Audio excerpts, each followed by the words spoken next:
Hi, I'm Zuby from Magic with Zuby, a proud member of the Gonna Geek Network. Just like the show you're listening to now, the opinions expressed are those of each individual host. Check out all other podcasts at GonnaGeekNetwork.com and get ready because geekiness begins in 3, 2, 1. Stand by for a brand new episode of All Things Good and Nerdy. Good morning, everyone, and welcome to episode 285 of the All Things Good and Nerdy podcast, recorded live on Sunday, November 5th, 2017. Yes, we did survive the long Halloween weekend. Well, not weekend, but Halloween festivities. I don't know. Don't ask me to know things. I've been up too early because this damn chime change stuff is the devil. The devil, I say. I was going to say, I survived Ragnarok. Well, we can't talk about Ragnarok because in our traditional rules on the All Things Good and Nerdy podcast, the week a movie comes out, we do not talk spoilers on it. So nobody has spoilers to worry about. Which sucks because I want to spoil the hell out of it. God, that was fun. It's a courtesy to our listeners. Thank you. It's also a courtesy. It's a courtesy to those of us who still haven't seen it either. Exactly. Yes, and to our missing co-host, because if you're watching the video live, you might realize that Willie's not here, and we're not exactly sure why or where he is. So feel free to tweet at South Park and be like, "Hey, why aren't you on the podcast this morning?" And maybe we'll blow up his notifications, and he'll come and join us. Because hey, that's how I roll. Do we want to take bets? No. Or not bets, just votes. So my vote is that he left his phone off of the charger while having relations. Because I'm assuming that that's what he's still doing. See, I was going to say, I got $5 that says he's in some girl's bed right now and doesn't know where he is. Yeah, he's just pimped out too much, and he's had relations, and he forgot to charge his phone. Therefore, his alarm never went off, and he's not here. I was going to say had relations. How does it the youngest one of us here sounds like the oldest one of us? Had relations. I'm more mature than you all. Dicks That's and true. butts and shit. That's true. I was just going to vote and say that he fell asleep on his couch after playing video games all night, because that's a much more wholesome way to imagine it.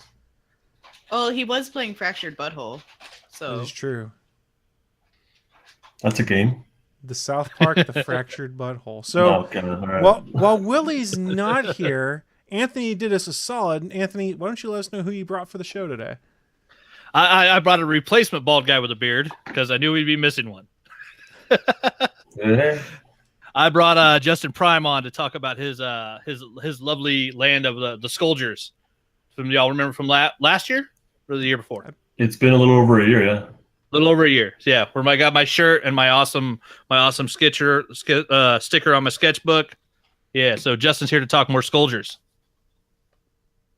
Thank you very much for letting me be on, guys. I'm really excited to be here, honestly. Hey, we like getting to hear about cool Kickstarter projects and stuff like that. Those are exciting. Right on. So do we just want to lead with that? Let's talk about Skulldiers to begin with, and then we'll talk about the geeky news. Does that sound good to everyone? Yeah, if you guys are okay with that, sure. Yeah, let's Works do that for me. then. All right, Skulldier Stories issue 2. The Kickstarter is now live. It's something I've created entirely on my own. I wrote it, drew it, inked it, colored it, did the lettering. Everything is my thing. I call it a futuristic ninja epic. It takes place well into the future of Earth. The government is now called Earth and Law. It's a government for the whole world's one world government, and we've discovered how to get to other planets. So basically, Earth is ransacking other planets and bringing back resources and technology and whatnot. And they send off these things called Skulldiers. It's a skull plus soldier equals Skulldier. They send them off. That's kind of their military wing, the off-world military wing. They're just the elite ninja enforcers of Earth, basically. That sounds pretty awesome. I remember Anthony telling us about the first round of things, and I do know he's wearing his T-shirt today because we mentioned that in the show. As am I. He inspired me to get mine on too. Nice. It's a badass logo. I like it, man. Yeah, very simple, but yeah, it's just it's basically an oval, 2 circles, and a couple lines, and it's fucking fantastic. Something easily recognizable and simple. Yeah, that's what I go for. Exactly. That's what you want in an icon. Yeah, simple and distinctive. I like it. Mm-hmm. There you go. I don't know what else should I say about it. Should I just kind of go off? You guys want to ask questions or anything? So this is the second round for the Kickstarter. So this is just the next round of issues then, or?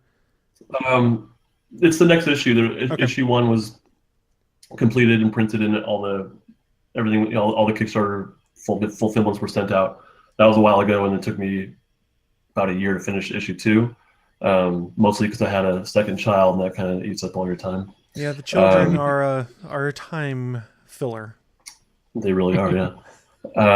So issue 2 is now live. It picks up where the story left off, but each issue so far is focused on a different Skulldier, and we get to know a little bit more about each one. So the first 3 issues are going to be focusing on different Skulldiers, and then issues 3 through 6 that I have planned out is kind of where they come together. So it's kind of like that, the wave 1 of the MCU. Yeah, I was gonna say you're following the Marvel formula well, and not Pretty much, yeah. It's the smart way to do it. We talk about it on this show all the time. Why don't you guys build the characters up so we understand them before you do the big team up? And Yeah, smart. yeah. And That's, then I was gonna say you got issue 2 is Kickstarter exclusive, right? You're only printing it the one time for the Kickstarter. Yeah. The biggest reason for that is because I'm not very good at selling my comic books. I've discovered it is a skill. The first print run, the printer accidentally printed out like 50 extras, so I had this small surplus of issues, and I would bring it to conventions and stuff. And I have no idea how to sell them, so I'm like, I don't really want to keep hoarding extra stuff, and I'm not very good at like pushing people and bugging people about buying my stuff, honestly. So that's a big reason for it. Is like, this is going to be a one issue or one print run thing. This is your only chance, and that's kind of it. So it's pretty much exclusively to Kickstarter backers for the most part. And then for the people that missed issue 1, the $15 level, they can get prints of 1 and 2, right? Yeah, I do have some issue 1s left over. So there are a number of tiers where if you want to get issue 1. Looks like there's 6 left. It's about. Well, to no, be, there's other tiers. About to be. There's five other. left. There's other tiers that have it as well. Yeah, I know the one for tiers. just the 2 printed issues. There's 10 limited and 4 people have already backed it. Oh yeah, that one. Yeah. That's been a pretty popular one, yeah. But you can also read issue 1 for free on my website, theartofjustinprime.com. I have it available there, did it in PDF format. Sweet. And downloadable as well. Yeah. At this point, it's not really about like I'm not going to make much money on this at all. That's not what I'm going for. I really want the process of creation and sharing is I really enjoy it. That's the best way to look at it. I mean, Kickstarter is great for being able to share your vision and your creative product out there, or project out there rather. And I like seeing people like yourself that are able to successfully use the platform and get to share their art with the world. Yeah, that's at this point, like that's the biggest thing is I want to create it. Like that's kind of a huge life goal of mine, was to do 1 comic book issue. And once I finished that one, it was like, and I held it in my hands. It was like, this is awesome. It felt incredible. And I'm like, but I'm not done yet. So I went into issue 2 pretty much immediately. And so now my goal is like, I want to complete the story. I have 6 issues worth of stories. I want to complete the story. So whether or not I make a lot of money on it, which I'm not going to, it's just, there's no money to be made in selling comics really, just by themselves. Now it's just like, I want to meet the goal of completing the story, and hopefully people enjoy it along the way and I make people smile, you know? Yeah, that's the important thing in there. And I do see in our chat room, Draftsman's in there. He goes, but back onto the Kickstarter, he goes, I do like the style. So chat room's digging it. Indeed. And Thank you very Justin much. it's a very definitive style for sure. The artwork is fantastic. Thanks, man. I get that, the followers I have are like super kind, and I get lots of kind words thrown at me, and I'm not objective enough to see how other people see it. So I really appreciate that people are enjoying what I do. And I was going to ask, how was the writing different on the second issue? Because the first issue was basically the Jabberwocky poem, and this one is more of a standard comic. Yeah, number 1, I didn't believe I could write. So and my goal was actually to just do a 10-page mini comic, just to have something as a portfolio builder and practice. Mm-hmm. So I didn't steal, but I used the Creative Commons. There's all these old stories and poems and stuff. So I used the Jabberwocky from Alice in Wonderland Through the Looking Glass, I believe, Lewis Carroll. So I used that because I didn't believe I could write. And then once I was finished with those 10 pages, I'm like, I got to continue the story. And that's where I just kind of forced myself to start writing. I realized I really enjoy it. So issue 1 is a setup of my whole Skulldier verse. Issue 2 is really more of a true story where it has a beginning, a middle, and an end. And we follow one character through her mission on the planet of 4 Echo. So the feel of it is a lot different, and I think it's a lot more polished. My panel work is a lot cleaner. I think I grew a lot between issue 1 and 2. Agreed. And I'm just The first one was fun, but yeah, you can see there's definitely growth on issue 2. It's nice. I'm just someone who Awesome. enjoys reading comics and stuff like that. When I see in there that you're writing, penciling, coloring, and lettering, I'm like, man, you're doing the whole show by yourself. I mean, what is that like to be able to be literally the only person that's putting together your vision like that? Is it more rewarding, or is it put a ton more stress?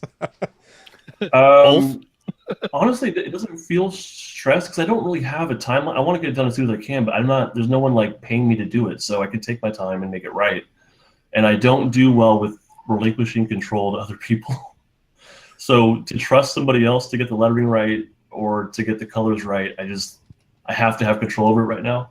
I would like to hire other people to do like side issues. I don't have the money for that right now, but for right now, it's like I don't want to let go of control. I want to do all of it on my own. And I've had people offer to do like a variant cover or whatever, which is really nice, obviously. But inside, I'm like, no, I can't give that up. I can't let go of it. At least you're aware that you have control issues, and you're just like, nope, nope. I'm going to embrace this. This is me. This is what I do.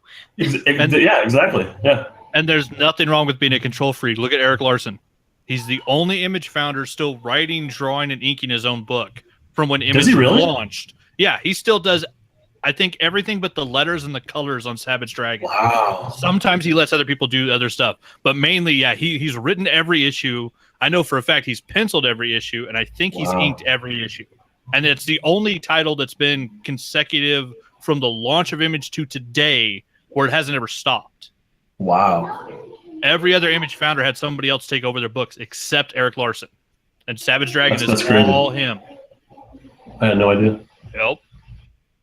I can't imagine. I mean, how many issues is that by now? I mean, oh my god. He's in the 300s, I think. I was gonna say mid 300s. I was thinking. Yeah, something and like at this point, Savage Dragon isn't even in the book anymore. It's the main character in the book is now his son, who is the new Savage Dragon. Yeah, it's literally gone on to his second generation. It's insane the stuff that he's done in that book. You gotta respect that, though, right? Oh hell yeah! So, guys, if you want to go check out the Kickstarter project, it will be in the show notes. That's at bit.ly/ATGN285. It'll be in the show description, posted on the podcast site, posted in the YouTube video, all that stuff. Go check it out. It's some good stuff in there. And if you just go to Kickstarter and search Skulldier, it's the only one that comes up. There you go. There you go. Thanks, guys. Hey, no problem. Thank you for joining us. But you're welcome to hang around for the rest of the show if you want. If you get other stuff you need. I will hang around. I'm very out of date with anything pop culture or new or trendy, so I don't know how helpful I'll be, but I'll try. It's okay. So are we. It's okay. We're old people that try to pretend that we are with. Oh, okay. Well, you call it old people, Naki? What the fuck? Well, I'm no longer the youngest one on, as Willie has apparently showed up. So Willie, we were placing friendly wagers. Did you fall asleep on the couch playing video games last night? Or no, I did not. Or my theory was that you were having relations and forgot to charge your phone, so your alarm didn't go off. Alarm? I never have alarm for this show. I just wake up naturally. What are you talking about? It's 11 o'clock. I did oversleep. We were He had all an sort extra of on the hour right of sleep, track. but he still But overslept. I fell asleep in the bed. With a lady? With a lady. No. This is important. He said that like it meant something. I fell asleep in the bed. Goal met. Checkpoint. Well, so Are you trying to imply something, Bachman? I'm implying that we can't see you. Why is it so dark where you live? It's overcast. It's one of the most beautiful days of fall. It's finally fall here. It was overcast yesterday. It's overcast today. Looks like you and your beard are trying to beautiful. shoot a small horror film. Just hiding in the dark. Man, it must be nice to have a fall day. It's about 72 degrees here today, bright and sunny. I'm sitting here going, man, there go my sinuses again, because we keep going from hot to cold, Yep. and every day I'm like, oh my God, it hurts. Would you like to play an allergy game? Yeah, that's what it feels like. My head has hurt so bad the past couple of days. Because we're having the same problem where it's been like 35 degrees one day, and then the next day it's 50, and then the next day is 30, and then the next day is 60, and then it's just like, why? Like You I said, guys are Apollo right. said it's dark because Willie's on the set of Star Trek Discovery. Works. Chicago's great. I boldly go where a lot of men always go. I don't want him to finish that thought, so generally when we did, have though. something like that happen, that's when I just hit the button. Live from the ATGN studios on the internet. It's the news of the week. And yes, my transitions are still just as wonderful as before. So welcome everyone to the news of the week. It's that part of the show where we run down what we think is the most interesting, at least in our minds, nerdy or geeky news to have come out in the past week. I don't know who wants to go first. Naki, why don't you kick us off? Let's talk about helping save babies. It's for the baby kids. So The only kind there is. So yesterday, you probably saw a boyfriend and I tweeting out or Instagram. I think I just used my Facebook because I was lazy. We played video games for 24 hours. Well, kind of. We took shifts in this because we got tired and we're old people who like to sleep. So I do that every day. So he played from 8:30 p.m. I want to say until 5:30 a.m. and then I got up and then I was out to a study group and then I came home and I sat with him until about 2:30 and then we went I went and took a nap. He stayed on, came back off. I played Stardew Valley for like 3.5 hours and then Bastion for half an hour. And then he came back on and what did we play? I have no idea. All I know is you played Stardew Valley, and I started watching and said, "No, Chris, stop watching this or you'll buy it for the Switch, and then you will have no life as you know it, because you can take the That's Switch what it with you everywhere." We play, and then his buddy Brian came over, and they played 8 hours of Vampire the Masquerade. Yeah, it looked like that was on for a while. I was bouncing back and forth between Extra Life streams yesterday. That game is hilariously bad. Hilariously bad. And then we did Jackbox. We ended up with Jackbox games. With all Jackbox or the new Jackbox? We did 2 and 3. We don't have 4 yet. Oh, 4 is so good. So good. Fibbage, they made a lot better. Oh, and Civic Duty. Wait till if you like the drawing ones, try Civic Duty. Okay. Interesting. And then but so anyways, the reason why we did this to ourselves, and this is the second year we've done this to ourselves, is for a charity. It's for a big event called Extra Life, which is a charity that I'm going to drop into the chat room right now so you can see, that benefits Children's Miracle Network hospitals. Basically, we raise money throughout the stream. Our goal was $100, and thanks to everybody being so kind and generous, we made $145. So we did go. I know that sounds like really low, but usually if you have like a team, is where you raise into the thousands. There's only three or four of us doing it. So That's There's awesome. also thousands of people raising for charity on that day, so there's lots of different places for people to put their money. So right, and they've raised something like $3 million like all together from just yesterday. So nice. It's and it all goes in for the baby kids, and there's a lot of information about it. I tossed it into the chat room, but there's still time to donate. So if you want to donate money, please feel free. It is write-off for those of you who asked that question.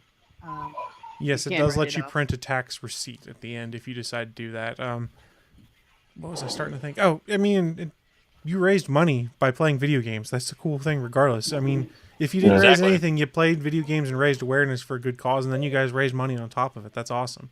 Yeah, so it's one of those things that has become a now tradition in our household. And last night, the ending with Jackbox was also with boyfriend's parents and sister had also come and joined us too. So that's why there was so many of us, and we were all doing this, and it was just a lot of fun. So now you need to start planning for next year. we're gonna be and Cody from Game Life Balance and I were talking about it because he was also doing Extra Life, and we're going to do this better next year where we get like everybody, because Cody and I actually live in the same city, and I think of the Gonna Geekers, that's it. Like, I don't think anybody else really lives close to it. I live in Steven's basement, so that's true. there's that. Mr. President still stopped by last night. I appreciate everybody who stopped by and said hello and joined in. I don't know if you want to let Cody in your house. He's one of those Cool Life Ranch Dorito weirdos. That is true. There was a big debate on the Game Life Balance channel as to what the ideal Dorito was, and he kept saying Cool Ranch, and I just had to tell him he was completely wrong, which then led to a Twitter tirade where I declared that Cool Ranch Doritos being the best was fake news in all caps, and then got me retweeted by some pro-Trump fake news Twitter account for some reason. So that was entertaining. I love it. I'm sorry, what? I don't exactly have opinions on Doritos. I think they all taste the same. What? Are we still? I thought we don't get political in this. I didn't go political other than saying that I got retweeted for saying fake news by a pro-Trump site. This whole Dorito debate is... That's politics to Willie. That's politics? Arguing flavors of Doritos?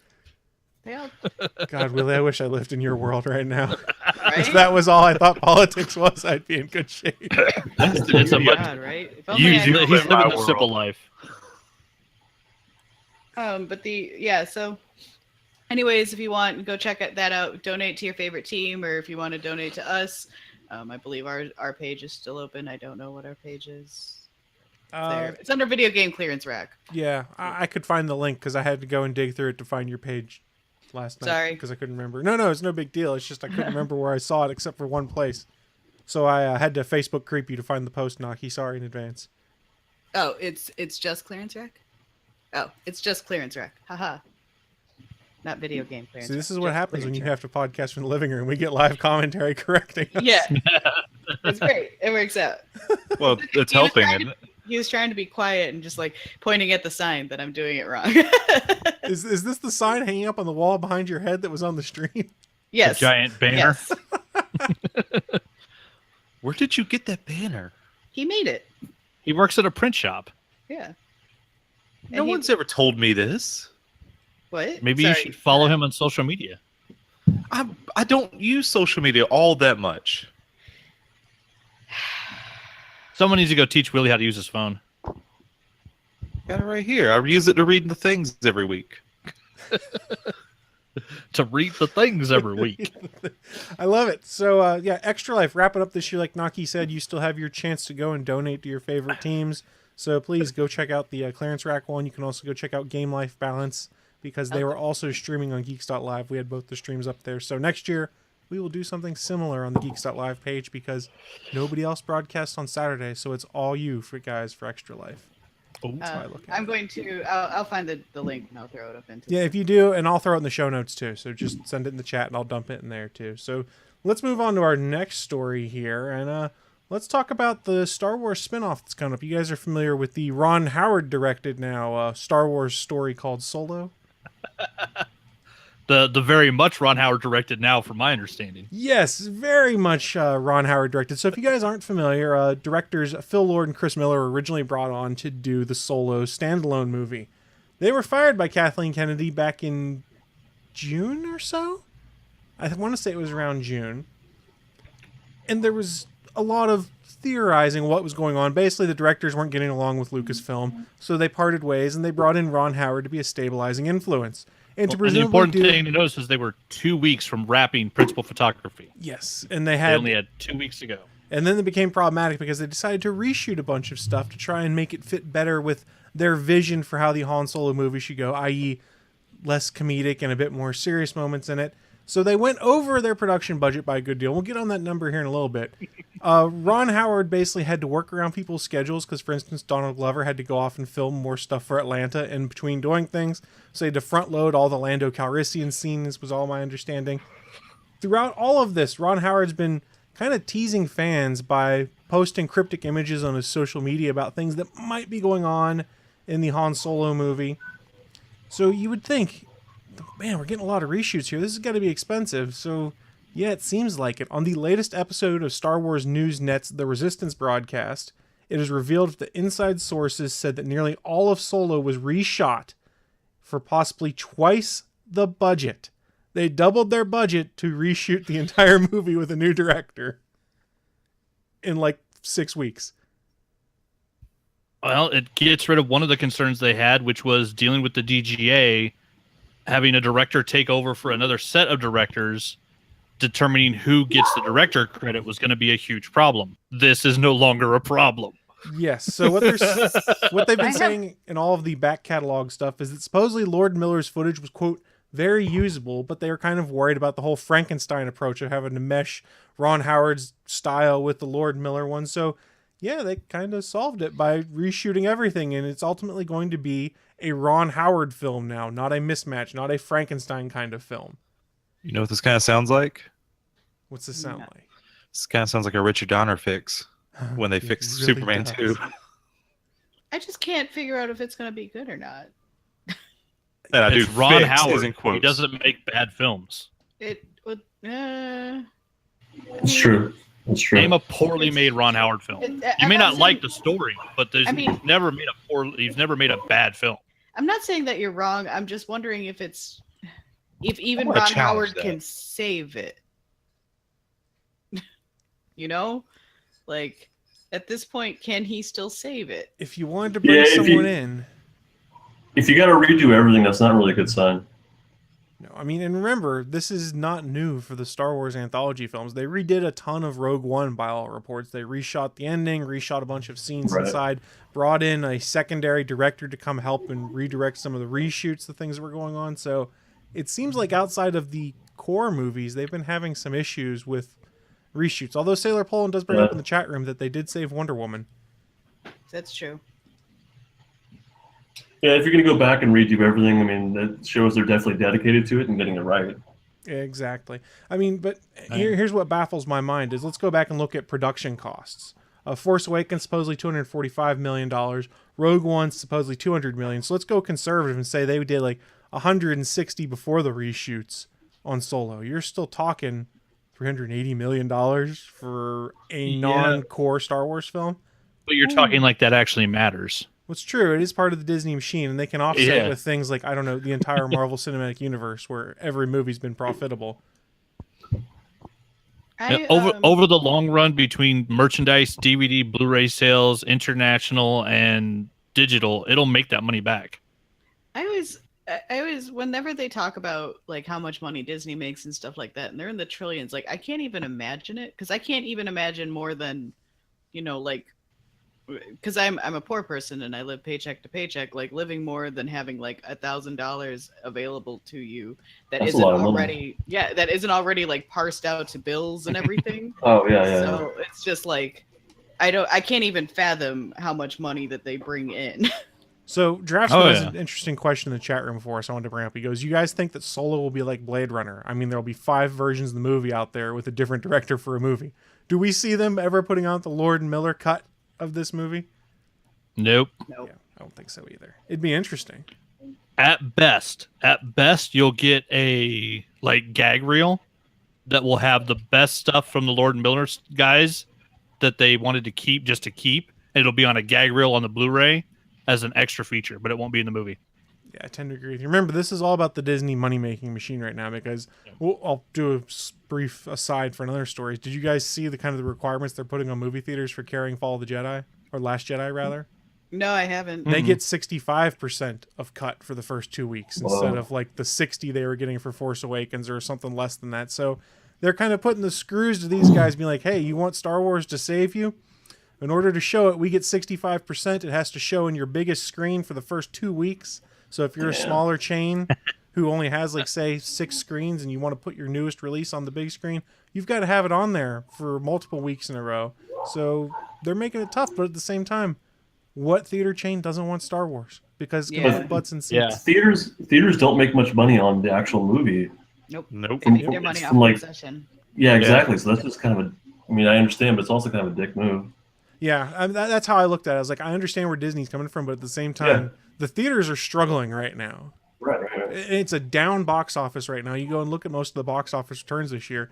Nothing's really performing as they expected outside of like the big franchises. And even then, you could argue Thor is defying expectations, but who knows what Justice League is going to do? Who knows what Star Wars is going to do? I don't see Episode 8 doing Episode 7 numbers, personally.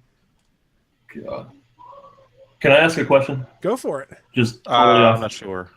It's on topic. I'm gonna ask anyways. I think you'll survive. There you go. Am I the only? This might be a downer. I'm sorry, guys, but am I the only one who's kind of lost interest in the whole Star Wars franchise at this point? No, it's a legit question. There's a Oh, lot of I've I've been things reached. happening I to feel it. like and almost with Marvel as well. I feel like I've reached a saturation point where it's just kind of, that's enough. I can wait. Shit, I did invite another Willie.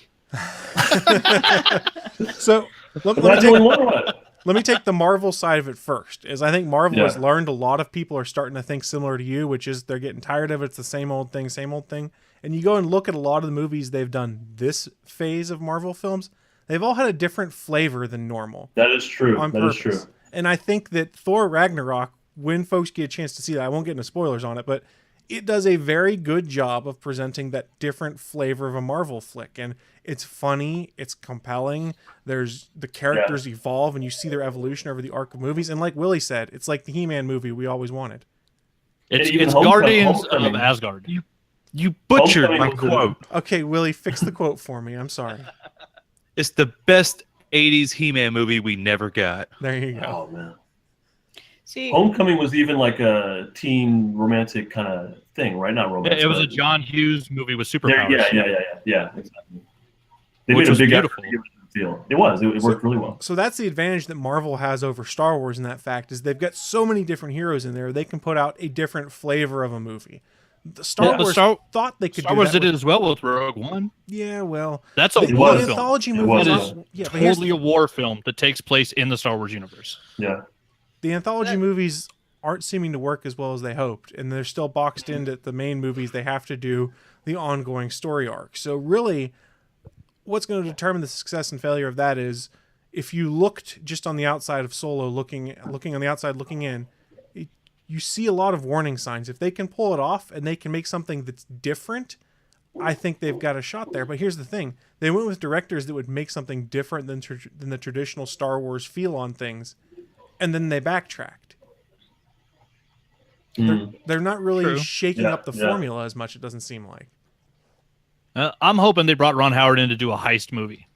Because like this is the guy that did Ransom, like the greatest kidnapping movie ever. If he did a heist movie and it happens to star Han Solo, that will be perfect. Like Ant-Man. Ant-Man was a heist film that just happened to take place in the Marvel Universe and start a superhero. But it was a heist film. You did hear what the Russo brothers said in regards to Infinity War. They said, well, if Thor Ragnarok's a comedy, then Infinity War is a heist movie. Wow. Yeah. Which is all it's about- Thanos heisting the gems. Yes. I mean, back to what Justin was saying. Like, boyfriend and I have talked about how we're both kind of tired of these must-see movies, where we're just like,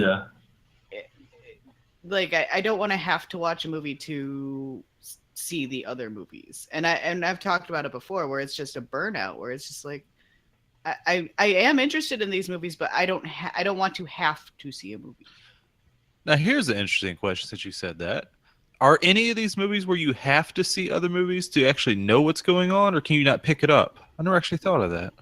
The I know Marvel ones seem to stand alone pretty well. Yeah, my mom has struggled a little bit with like the Infinity Stone stuff, because it's not like she is she's a Marvel fan or anything like that. So she's had a lot of questions that I've had to answer for her. But I mean, and It's not same with my necessary to dad. the plot of the movie, though. Right. No, It's For like, any of them. Yeah. it's not necessary, and I think the only time we might have a real problem with that will be when it comes to the actual Infinity War movies. I'm sure they're going to do a small explanation in the movie. Yeah. Get it Yeah. to get jump started. Yeah, because I know my mom, she's seen all the Thor movies, because like me, the Thor are the best movies. I think you hurt Willie with that one. I love the Thor movies. You Shut kiss your mother with that mouth? up. Kiss my mom. They're good Why are you movies. kissing your mom. So I don't think that you'll see Star Wars taking the risks that Marvel does with their no, movies. No. Especially not with Episode that 7, which much. was completely risk-free. Yes, that was why they brought JJ in, was to make it risk-free, which is kind of And why it I was was also bummed that they brought him in for Episode 9, because I was like, oh. let's Is he see doing risk- 9? He's doing 9 now, too. Yeah. God. That was my reaction. I hate Episode 7 so much. I don't hate Come 7. on. It was I so love bad. 7. It's Force a movie. Awakens was fucking awesome. The Force Awakens was a new hope. Exactly. Yeah, it was. That's why it was good. but it works. But it was bad. It was bad. Would you rather have another Phantom Menace? Yes. That was also a movie. I don't think you'll see episode 7 stand up over time. It had a really good nostalgia factor.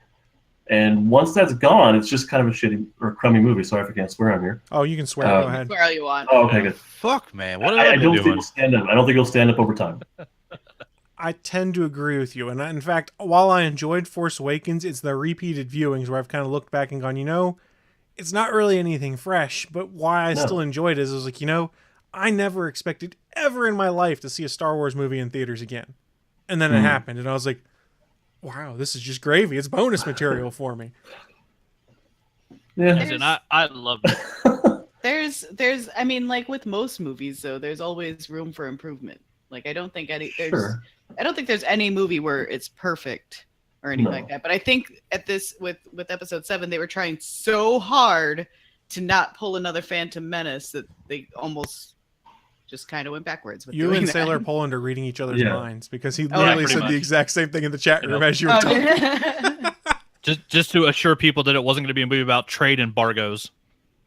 I mean, some people find that to be fascinating. I don't. I liked it. I did. I liked it. Even George Lucas didn't find that fascinating, and he fucking wrote it.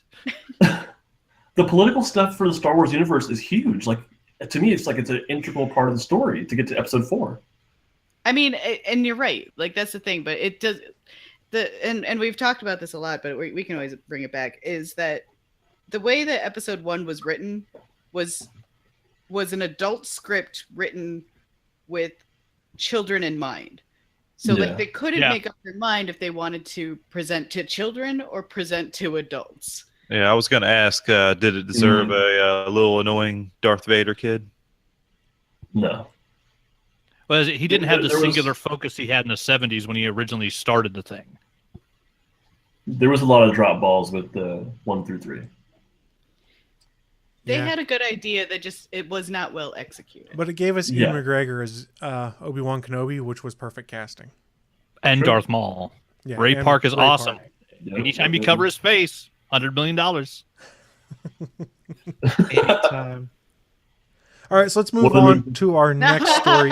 Wait. Sailor Poland says the prequels were a love story between a director and $500 million worth of special effects. So pretty much, yeah. We can't beat that statement. That's a sign right there just to wrap it up. He just summed it up perfectly. Let's move on to our next story. Willie, you want to talk about the Nintendo Switch? I'm confused. Oh, you goddamn right I do.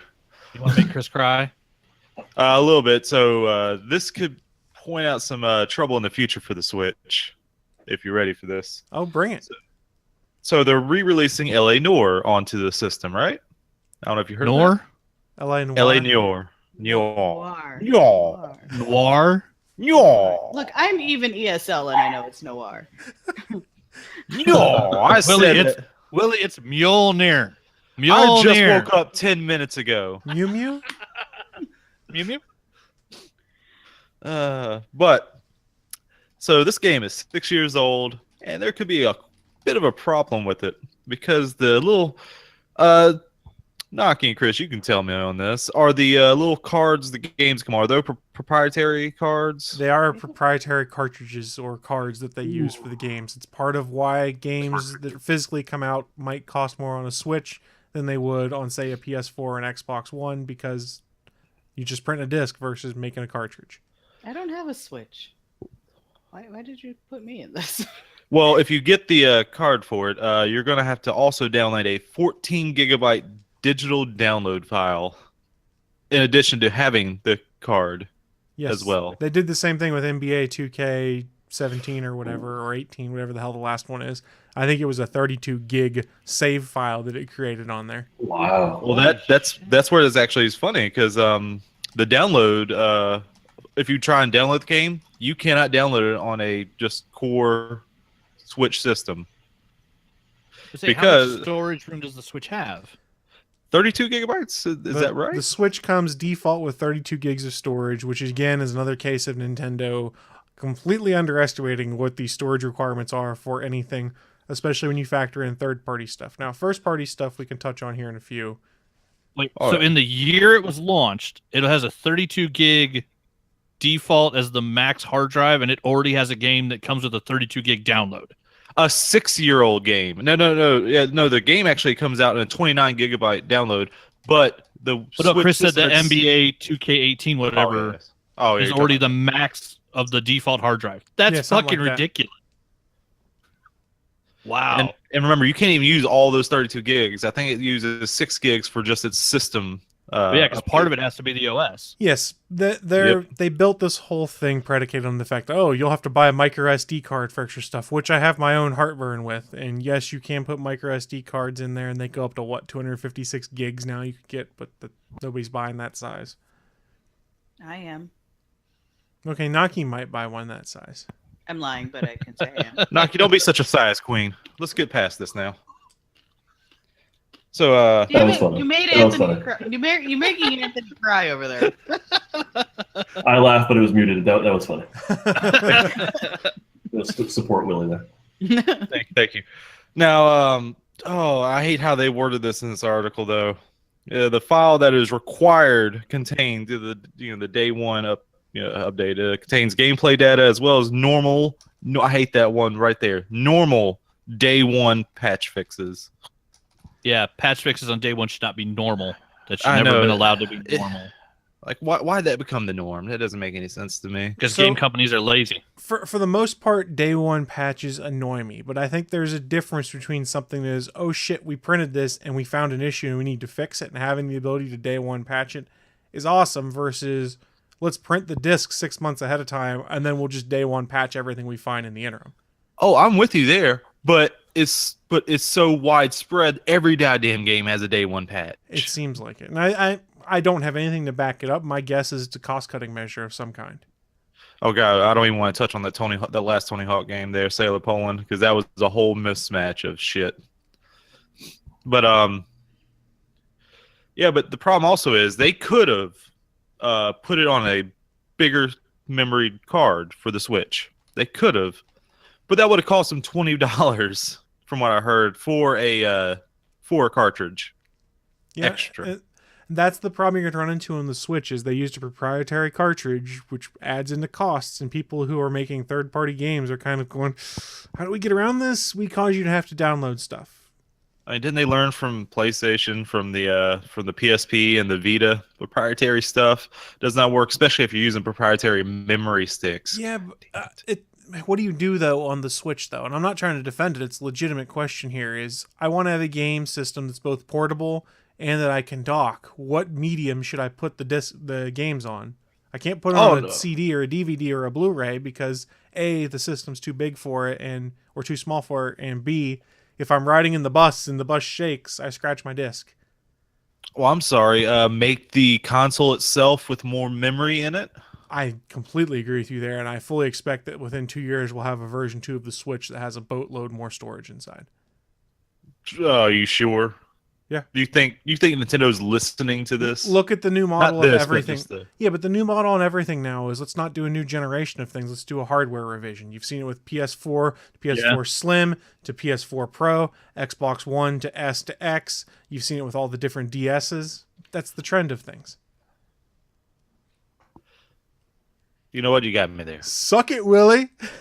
I agreed with you. This is the thing, Zach. Exactly. That's the things you get. So I mean, it's just fun to say, Willie, you're just stupid.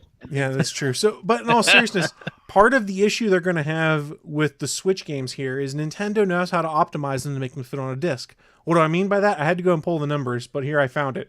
Super Mario Odyssey that just came out, if you got the digital version of that game, 5.7 gigabytes.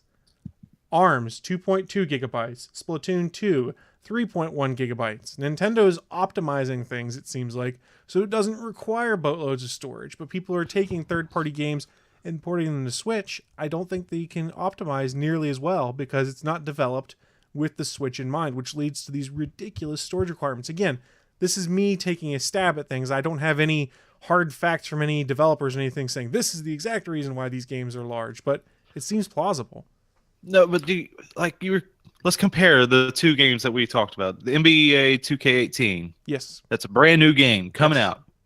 Boom, third party. This is a 6-year-old game. It came out in 2011. You are correct. That's a problem if you can't fit a 6-year-old game onto your brand new system. So the question I would ask you here, because I don't know enough about the re-release of LA Noire, but I understood it was a remastered cut. Like they redid the graphics and stuff for what was coming for the PS4 and the Xbox. If that is the case, is that the same thing that's going on for the Switch? I don't know. I hope so. So otherwise, that is really bad. For that large of a download, it should be. Well, I mean, I think this is the way the world's going to work for Switch gamers, is that if you want to play one of these third-party games, because remember, Doom comes to the Switch this week, I bet you that you have to download a fairly sizable amount of the game to put on storage locally as well. I think this is just going to be how the world works if you want to play the third-party games on there, which it depends. Look at what happened with the Wii U. They didn't get any third-party games. So are you willing to accept the additional storage requirements to play those games? I think Nintendo fans might be. I'm willing to accept a larger hard drive into the Switch. Oh yeah, and I think we even said on this show on day one, 32 gigs is ridiculous for storage in there, because you go and look at the cheapest Xbox and PlayStation variants you can buy right now, 500 gigs minimum. Plus, they also have the ability to plug in a USB hard drive into them and quadruple your storage, if not more. I think I have, on my Xbox right now, I have 8 terabytes of storage plugged into it. Wow. I just finally started using my 2 terabyte on my PS4. I got everything downloaded to PS4. Thank you, extra hard drive space. Yeah. So everyone is doing it. Nintendo did not estimate properly what the storage requirements would be for things outside of their own games. I think if you look at the size of Nintendo games downloaded, you could say 32 isn't a ton, but between that and an SD card, it's manageable. I don't think they ever imagined a world where they made the save game file so poorly for NBA 2K18 that they took up gigabytes of storage. Well, it's got to be with the Switch having the different hardware and video settings that it has because of the way it's set up. It must be the hardest system to port to, because Xbox and PlayStation, you're basically just changing a little bit of code. The hardware is almost the same. It's set up the same. The controllers are almost identical when you talk about inputs. But switching over to the Switch, that's got to be hard as hell when they're programming that. Well, I mean, you're talking about a different kind of chipset than what you would see in the other devices, because you're talking NVIDIA custom graphics card that's more designed and optimized for mobile kind of stuff. So it is, but if you go and read some of the developer stories and stuff out there, it's easier to develop for the Switch than it was the Wii U. Oh, that gives them one up. Yeah. Man, I haven't bought a Nintendo system since the Super Nintendo. But here's the thing. I think I know why. People are buying Switches left and right. You got to go there too. I mean, you want to diversify. You want to make sure people are buying your game. If you've got the Switch is the fastest selling console in ages, it seems like, and it's been at the top of the sales charts, that kind of forces third-party developers there. I haven't seen one in a store at all. I'm just now getting to the point where I can see them in stores again. Like I was at Best Buy last weekend. They had like 5 sitting on the shelf, but it's still near impossible to find, and good luck. The last Nintendo system I bought was 64. Oh man, that's a great console. I still remember buying it, going to Target and rushing in there day one. Yeah, it was awesome. Nice. Yes. I still think this is the first system that none of my friends have bought either. It's the first Nintendo system that none of my friends own. I love it. I've greatly enjoyed a lot of my games on the Switch, but I'm in a different use case than a lot of people here. These third-party games, I'm not going to buy them for my Switch because I'm going to play them on the Xbox. Because A, the graphics are going to be better, and B, I don't have storage requirement issues there. So my Switch for me is a glorified first-party indie game box, and I might pick up Stardew Valley on there, which is an indie game, because Naki made me weak by making me watch that this weekend. Oh my goodness. So I played 4 hours straight of it, and I was just like, well, this was a mistake. Conveniently, it's on Keith's computer and not on mine. Well, I can gift it to you on Steam if you want. Merry Christmas. No, I have it on my account. Oh. I own it. I just started playing it on Keith's computer, and I haven't started playing it on my computer. Well, you can copy the save game, I'm thinking. Shh. No. Do it, stays there. Do it. No. So, Willie, if you were ever in the market for the Switch, does this news you brought up today push you out of it? If you were even thinking about teetering towards it, does this push you back, or do you not care? It's really a non-issue because I don't give a shit. There's only one game that I would really like to switch for, and that's Breath of the Wild. But already have Horizon Zero Dawn, which is kind of similar, except you don't have your weapons breaking every 10 seconds. Mario Odyssey is also pretty sweet, I can say, after playing it I for a don't week. give a shit about Mario games. Do I look like I'm 8 years old? You're Chris a bearded doesn't either. 8-year-old. I'm going to agree with Willie on this one. I hate it when people agree with Willie. I'm sorry, dude. Mario games have always kind of pissed me off. I can't stand platformers, so That's fair. they've always just irritated the hell out of me. I love me a platformer. I'll play a Ratchet and Clank game any day of the week. And if I For wanted to 8 go hours. back for a retro platforming type game, I'd go buy the Crash when they redid all that just over the summer. There you go. That's fair. There you go. Those are good games, too. Mario. Well, since I've offended Willie's sensibilities, let's toss things to Anthony to wrap up our news. All right. So, if anybody's a fan of Hollywood Babylon, they have this awesome song called No Thanks, We Already Got One that they play anytime a reboot's coming out. And usually I love that song and I'm in total agreement. But there is a show that's being added to the CBS All Access to try to get more people to buy it. I'm out. Because Star Trek just isn't working or isn't working well enough. So, this is a series that someone tried to reboot. Let's see, what was it? Oh, where was it? BioShock creator Ken Levine was writing and directing a pilot episode that they tried to do a couple years ago. Previous to that, Bryan Singer was going to try to bring it back in 2012 when a bunch of strings of reboots from the 80s were happening. They've actually gone ahead and greenlighted is a new Twilight Zone, which normally I would instantly be saying, no, done, all access, don't want it. But it's Jordan Peele doing it. So the guy just did Get Out. He just did Key and Peele, one of the greatest comedy sketch shows of all time. And now they're giving him Twilight Zone to reboot. I'm kind of interested. I'm thinking that might actually get some people to go pay some money for CBS All Access. And then, if they get bored, they can watch Star Trek. But a Twilight Zone reboot from Jordan Peele, like if he has enough, ideas to come up with a new version of that show, I think it could be really freaking good. The guy's a hell of a creator.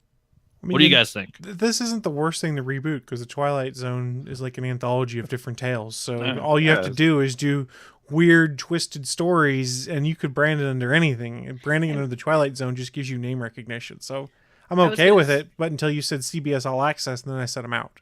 Yeah. That's I have the same thing where, they kind of basically do that with Doctor Who, in a way. Like you still have the solid, like it's a doctor and a companion and that's it.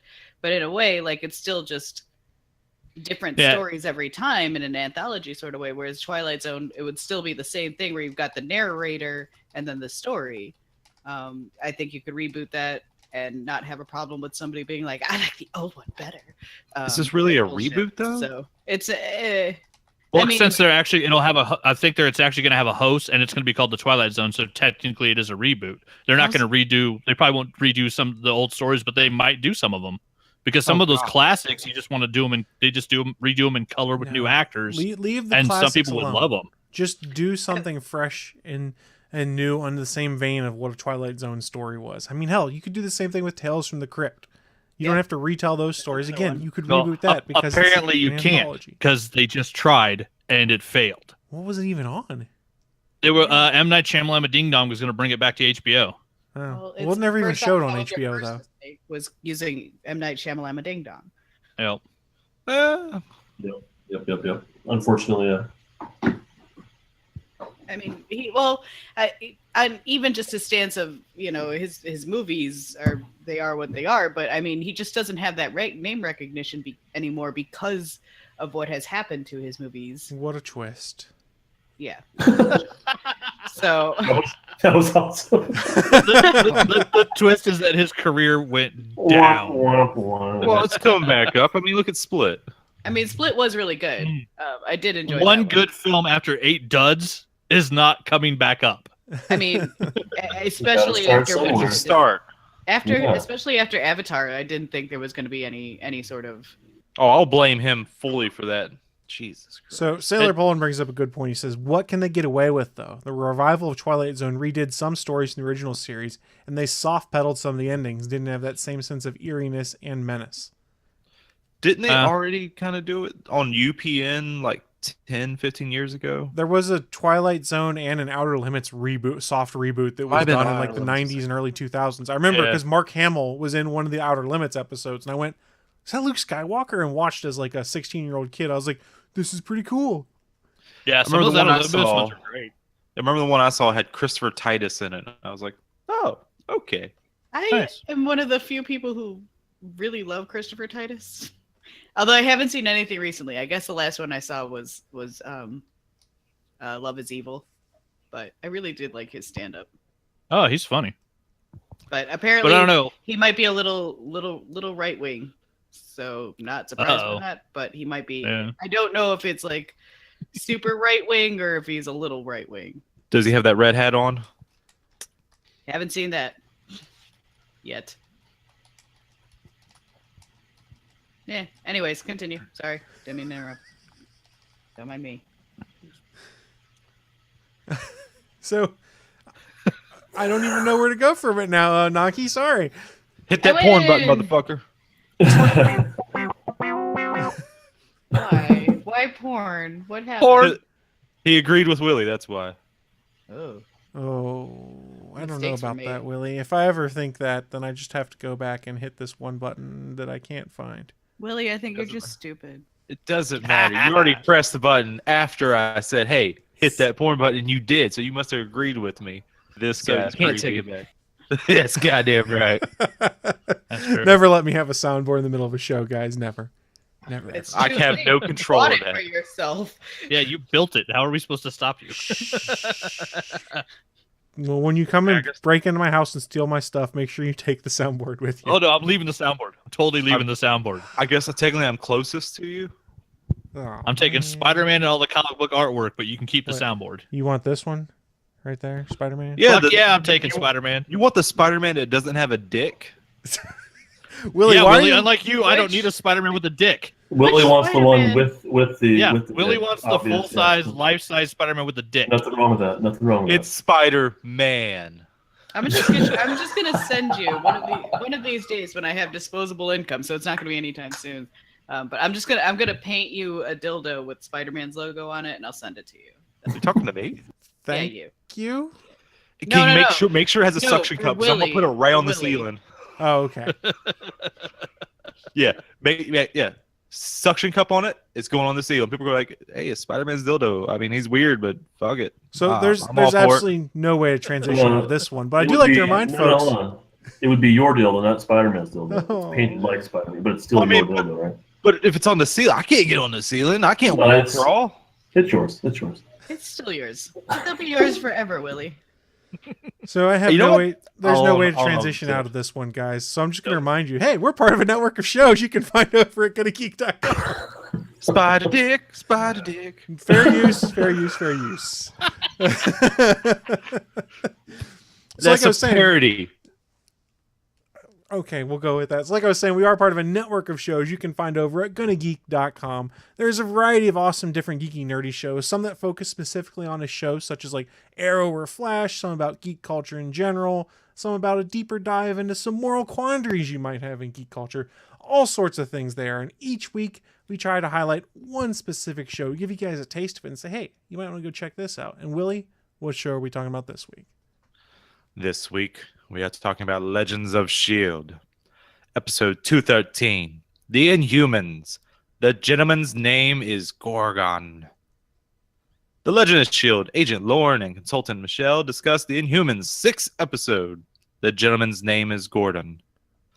They also run down the Marvel News Roundup and discuss listener feedback. Specific topics include why Lauren and Michelle are upset about the series and why still being fangirls, the continued great interaction between Medusa and Black Bolt, where exactly Triton could be, and what Marvel learned from the Inhumans, and IMAX.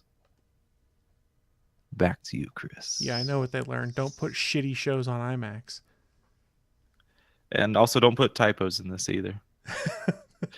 The title is the gentleman's name is Gorgon, and then when reading the body, the gentleman's name is Gordon. Yeah, I'm assuming autocorrect came in and caught someone there on that one. I didn't catch it till after I already read it. I was like, screw it. I didn't catch it either. So, guys, you can go check out... Why the fuck did he say Gordon? You guys can go check out Legends of S.H.I.E.L.D. and all of the other shows on the Gonna Geek Network over at GonnaGeek.com. But looking at the time, it is time for us to start wrapping things up. I'm scared that why he's laughing right now. Sailor You should be. Oh, I see. Yes. So it is time for us to start wrapping up. We wrap up with a little bit called What I'm Into. It's our chance to share with you guys who are watching live or at a later date just what kind of geeky and nerdy stuff we've been getting into so that maybe, just maybe, we can entice you into checking it out as well. So, Willie, start us off. What have you been getting into? Okay, last Sunday I had not even thought about getting it till later in the day, and I was like, you know what? I'm gonna get it. I bought South Park: The Fractured Butthole, and I didn't start with that. I started with the Stick of Truth because that also came with it. Because apparently it just comes with it naturally, anyways. They wanted you to pre-order. It comes with the game. No, the game comes with the game anyway. So I pretty much played and beat the Stick of Truth from Sunday to Wednesday. Damn. Maybe. And then I started playing Fractured Butthole from then, right after that. And I'm still playing it. From what you said, Chris, I'm about 2/3 of the way through. God damn, that boss fight. Spoilers be fucked. Jared from Subway. Holy shit. That is a boss fight and a half. Yeah, it's South Park, so they take their irreverence and put it in everything. So there's a mission there where you break into the police station and you have to fight Jared from Subway. We'll just see what was my what I say? Oh yeah, the first line he says when the fight starts is, "Oh, I just love conjugal visits," and then he comes and attacks you by having a Subway right at dick level and just thrusting at your face as sauce is spewing out from the sides. Jesus Really, Christ! I think Chris was trying to keep you from saying all of this. I don't. If you watch South Park, come on. I don't think it worked. Look at the people that listen to us. So Willie, would it be fair to say that playing the South Park games, Stick of Truth and Fractured Butthole, is basically like watching a long episode of South Park that you get to interact with? Oh yes, and it's definitely rated M for mature. Don't let your fucking dumbass little kids play this shit. If you do, it's on you. They're probably already watching South Park, though, Willie. Yeah, probably. And then I also, on top of my kids, damn it. That's smart. I'm a good parent. On top of all of that playing games, I think I'm actually 21 hours playing of Fractured Butthole. Holy crap, I beat it at 20. You must be grinding. I've been taking my time just going everywhere. Yeah, I'm way over leveled. That's how I played Stick of Truth though. Is I played it way over leveled for all of it. But did you fight Morgan Freeman yet? No, because I read up on that and said you might want to wait to the end of the game to do that. And I was like, you got it. Does he narrate the fight? You're fighting him, so he's probably talking during it. It's a good idea. You should. But yeah, on top of all that gameplay, and I also watched whatever was available of Inhumans. And dear God, I was waiting for it to get better, like you said it was, Bachman. At the point when I thought, it's got to get better now. No, they try and throw in a Crystal and whatever that Thor lookalike guy, love story. And I'm like, what is this? What are they doing? Oh, no, don't do this. Oh, God. And I'm still... I know it's a little thing, just a little thing, but I can't get over it. So just by random happenstance, they're both called Inhumans from the Agents of S.H.I.E.L.D. show and on the moon. They're like, yeah, we're Inhumans. Hey, we came up with the name Inhumans too. Like, and no one on Earth is apparently using the term Inhumans. That's a little weird. Don't they? I thought the people in Hawaii did use the term. Don't ask me. I didn't watch that crap show. I watched it all once. But I did like how they watched them. Oh, God, don't. But I did like the fact they did bring someone in from Lost since it was on Hawaii. Oh, yeah. It's Hawaii. You got to hire Lost actors. Hi. Yeah. Oh, holy crap. It got dark on me. It sure did. So it's time for spooky times. Is that Spider-Man webbing on me back there? It had to be done. I'm sorry. So, Willie, while you're getting webbed by Spider-Man, I'll go next with what I've been getting into. Much like Willie, I've been playing South Park: The Fractured Butthole. I beat it this week. I got like 20 hours into it, and I only had 2 side quests left to do. I'm waiting for DLC to come out. I think the first one comes out in December, and then there's 2 more DLC packs. One of them, I don't remember which one, is the assault on Casa Bonita. So if you've seen the Casa Bonita episode of South Park, it should be pretty fun.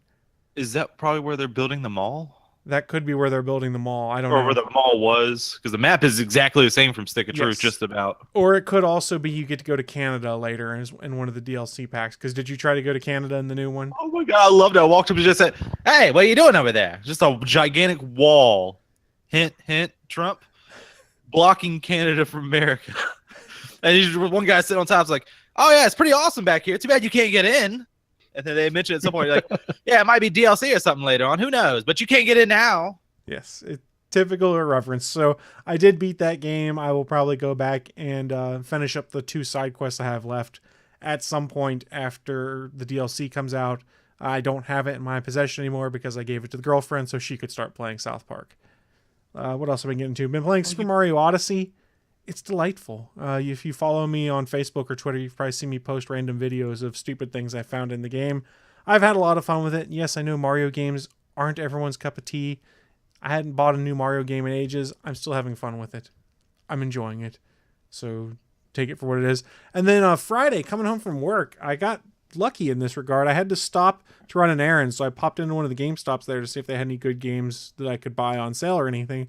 But while I'm sitting there looking through there, I hear the words SNES. And I paused and I went, oh, they must be talking about the SNES painted 2DSs.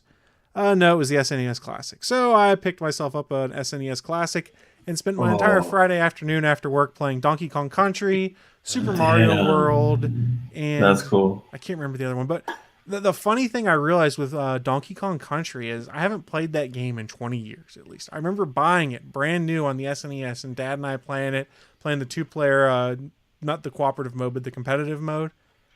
As I picked it up now as a 32-year-old man who hadn't played it since I was like 13 years old, basically, I still remembered where some like the hidden holes in walls were for you to go through to get to secrets and stuff like that. And I'm sitting here, I go, either I played this game a whole lot when I was a kid, which is probably true, or I just have a trick memory for weird video game stuff, because like through the entire first map, I found like all the hidden holes in the walls to be able to get stuff, and it was kind of cool. And it was a nice nostalgia trip to go back and play a game that I enjoyed so much as a kid. Did it look great? No, it didn't. It doesn't upscale to 4K very well on my TV, but it was still fun. The biggest problem I have with the SNES Classic, though, the controller cables are so damn short that I had to like sit real up close to the TV.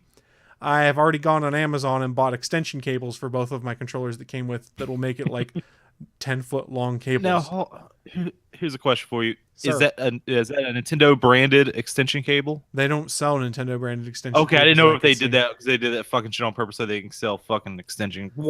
This is once again them not listening to the fucking player base. Who the fuck wants to sit that damn close to their TV? And here's the thing. They're actually longer than the cables were on the SNES Classic. By how much? I don't know. I don't own an SNES Classic. A It's foot. just my buddy was telling me probably by about a foot. But the thing is, the cable they use is the same kind of connection, I believe, that the what's the Wiimote, and then you had the stick or whatever that plugged into it. It uses that same connection, so you could reuse any extension cables you might have had for Wii's or for the Wii Pro controller and things like that, I guess. I don't know. It's been really fun, actually. I'm sorry, Really controllers are wireless now. They are, but if you're buying an $80 retro console, you're probably not going to get wireless controllers with it. No. You can go buy a wireless controller for the SNES Classic that's made by third parties, but it has like 1.5 stars on Amazon. So I went, yep, not doing that. Or since we're back on this, you could just, I don't know, buy an Xbox controller or Xbox 360 controller or one, because they both work on the PC.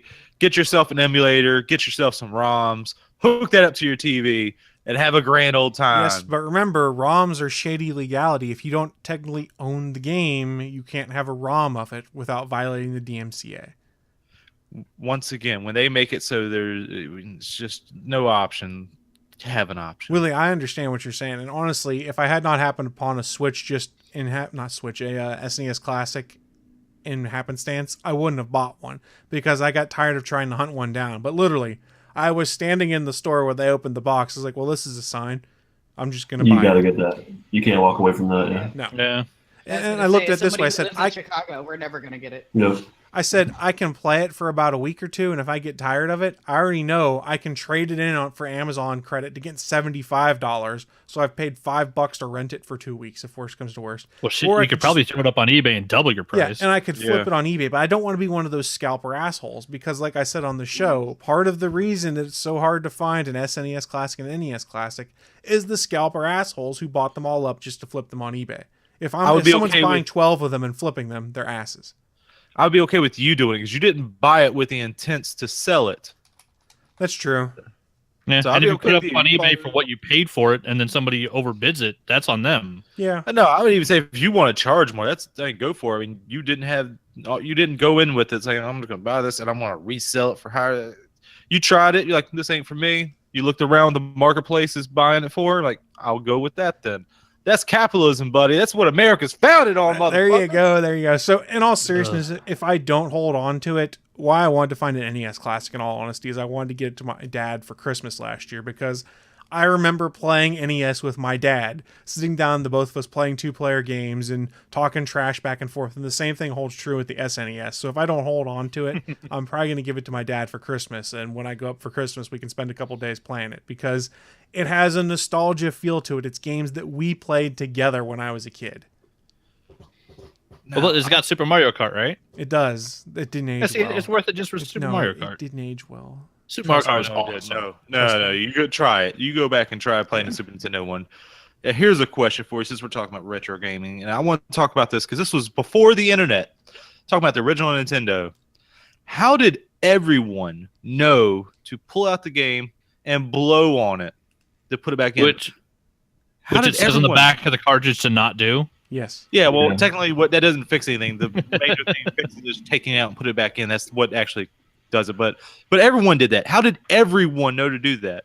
That was instinct, man. Yeah, that's exactly what I can figure. How did every kid Put know your mouth to blow? the same jokes? Certain stuff's just cultural. It permeates the community. Yep.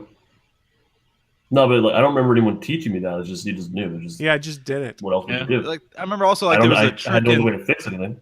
And there was a trick in Super Mario Brothers 3 where you had to hold down on one of the platforms and you fall through and you get another whistle. That no one knew that shit, and fucking the internet wasn't there. I don't remember how I found out about it.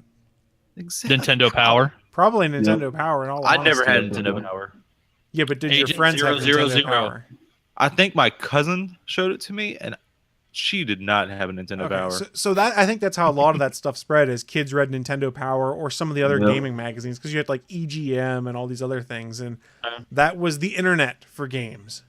Yep. Back in the I day. still have some. Yeah, I mean that was before the internet killed all those gaming magazines. You don't see any of them published anymore. I think I still have a bunch of dedicated. There were books dedicated to cheat codes and stuff too. Yep, and there was also the Game Genie too, if you really wanted to cheat. Yeah. Put the power in your hands. Or is it the power glove? Shit. Fuck. That was the Power Glove. So one last thing I've been getting into is I have to go pick up my Xbox One X on Tuesday. So I've got all of my games moved off my internal Xbox hard drive to the external. Got my backup of all of my settings on there. And it's good to go come Tuesday. I'll just plug in the hard drive and everything will work. It's supposed to, at least. We'll see. If it doesn't, you'll probably hear me cussing, and I will talk about it on the next episode of the podcast. Yay! Huzzah! Anthony, what you been getting into? I passed the halfway point. Over 20 of my Kickstarters have been sent out, and so I'm on the downhill slide finally. And I finished Naki's sketch, and I told her this morning I'm a little jealous. I kind of want to keep it because I think it's the best female character I've ever drawn. So I was a little mad when I realized it was going out the door. But yeah, so I'm getting done with that. It's still taking longer than I hope, but hopefully won't take. It'll all be done before Christmas. Maybe that would be the new plan. Freaking yeah, 27 custom sketch covers was way more work than I thought it was going to be, but they're getting there. They're getting there. Watched a bunch of movies. Saw Thor Ragnarok, which is fucking awesome. I will refer to it as Guardians of Asgard, starring Thor, because it doesn't feel like a Thor movie. It feels like a Guardians film, and it's fun as fuck. But I think it feels like an evolution of Thor. Kind of, but yeah, heading towards a Guardians flavor, because yeah, it was hilarious. The comedy in it was great, and Hulk doing comedy is fucking spectacular. that we've never had so much Ruffalo on screen, and every minute of it was great. Let's see what else. Yeah, doing the daily sketches. I finished Inktober. I got all 31 of my Rick and Morty drawings done.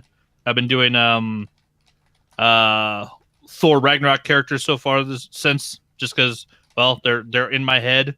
And yeah, I got my nice little Skulldiers sketchbook that has been with me every day. 308 drawings so far, less than 60 to go. And I will have, for the first time in my life, drawn every day for a year. So dude, that's dedication. Wow. Yeah, I'm excited to be done with that.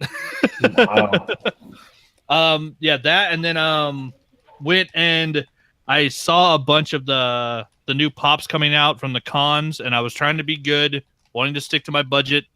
You know, eating ramen all the time, I can't be buying all these Funko Pops. But my comic book pull list has been cut so deep that I had less than $40 worth of comics to pick up on payday. So I looked at the hot cash coupon I had for Hot Topic. I had $5 off on my account, and I ended up buying 4 pops for less than $20. So I got a Christmas present for one of my friends. I got a Rita that was on clearance. That was buy one get one for $1. So that was, the other one is a present, so I won't show it. And then I was able to pick up 2 of the convention ones, which these were $15 each. And altogether, I paid less than $20, so I was stoked. I got the glow-in-the-dark Ahsoka Tano from the LA Comic Convention.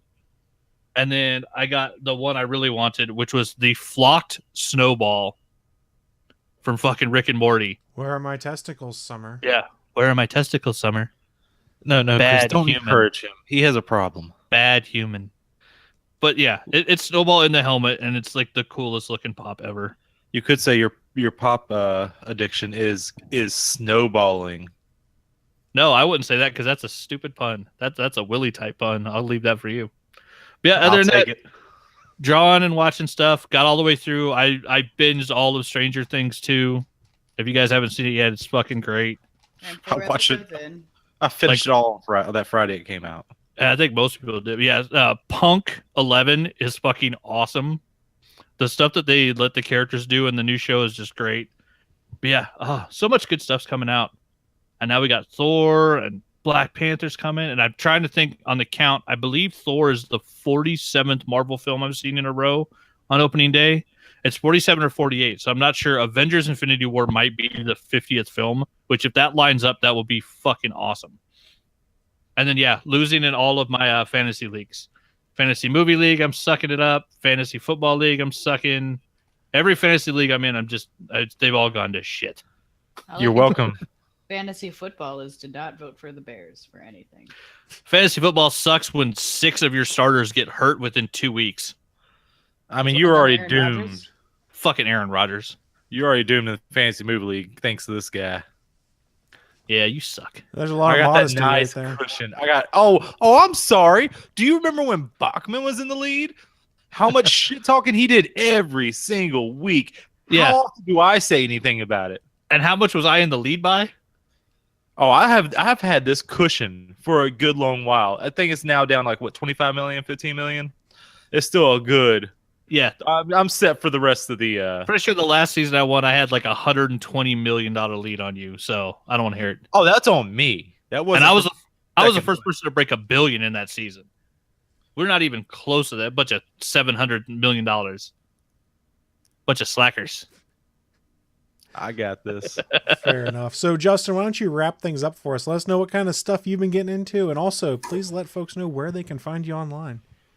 TheArtOfJustinPrime.com. My Instagram is my main social media. It's at Justin_Prime. Recently, I've been getting into. I don't, like I told you at the beginning. I'm not up on the newest, coolest, nerdy stuff.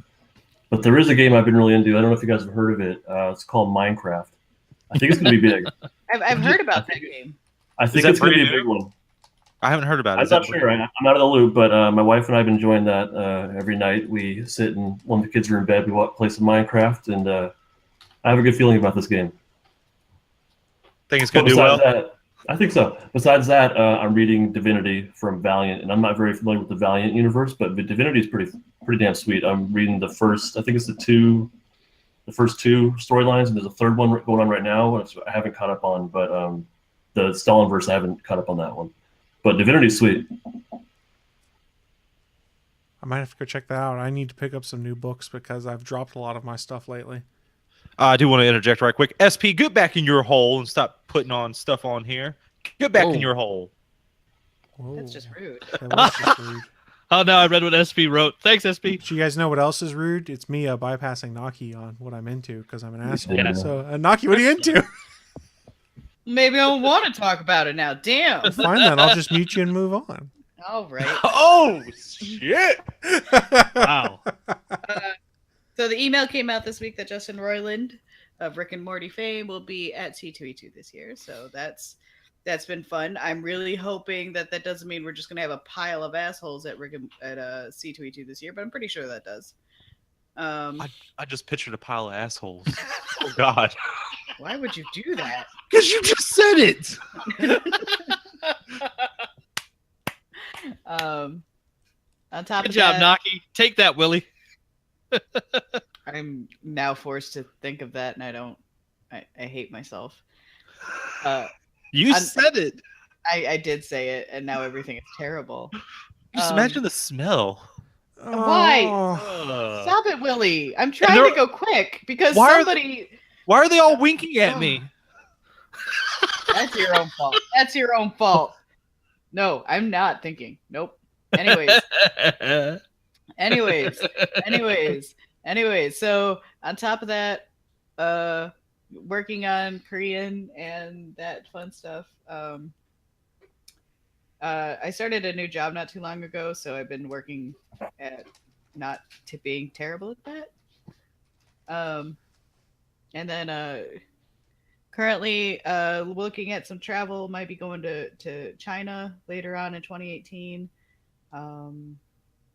Also looking at some other trips. My brother wants to go. My brother, for those of you who don't know anything about my brother, he just likes to go on trips by himself, and he just ups and leaves and goes. And this past week, he bought a bus ticket to Toronto and left. And since then, I've gotten many text messages as to asking when I'm moving to Toronto with him. So, that might be a thing. Well, have Pass fun in that wall. Toronto. That's a Gotta get past gigantic the wall you wall. get past. Yeah, there's a problem there.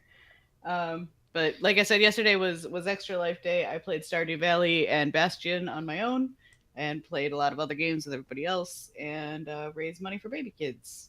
And because Anthony talked too much, I can't remember what else I did this week. So that's it. Oh, because I talk too much. That's why you can't remember? Yes, you talked the most. Not because of Willie's pile of assholes or Chris forgetting you exist. Whoa, because my I pile talk of too much. assholes? I'm not the one that brought it up. You're the one that focused on it.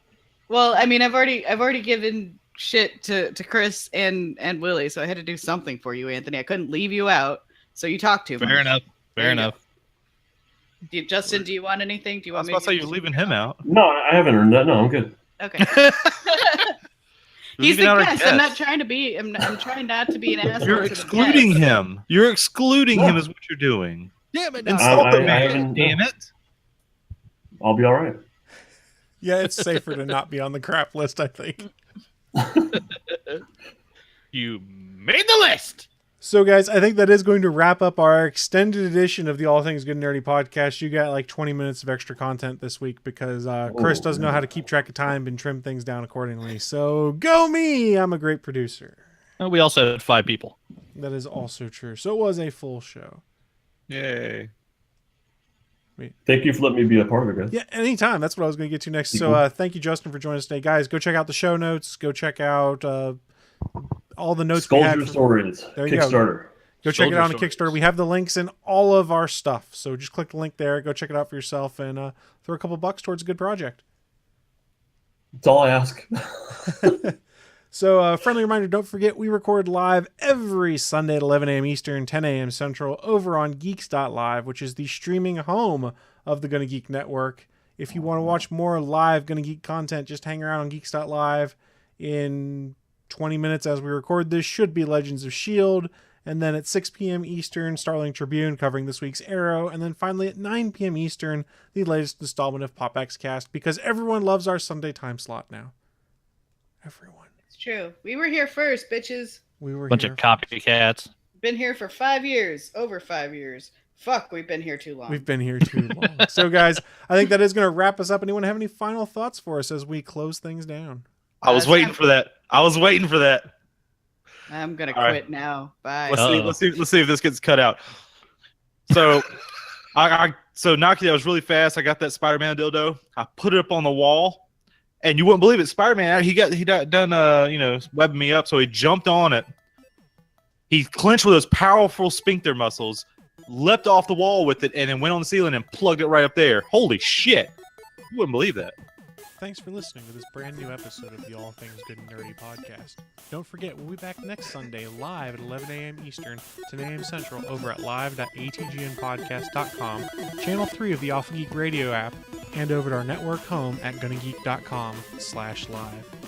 If you have any feedback for the show, please contact us atgnpodcast@gonnageek.com, on our hotline number at 304-806-ATGN, or even better, go to Twitter and send us a message at ATGN Podcast. The music you've heard in this show is produced by Kevin MacLeod and can be found at incompetech.com.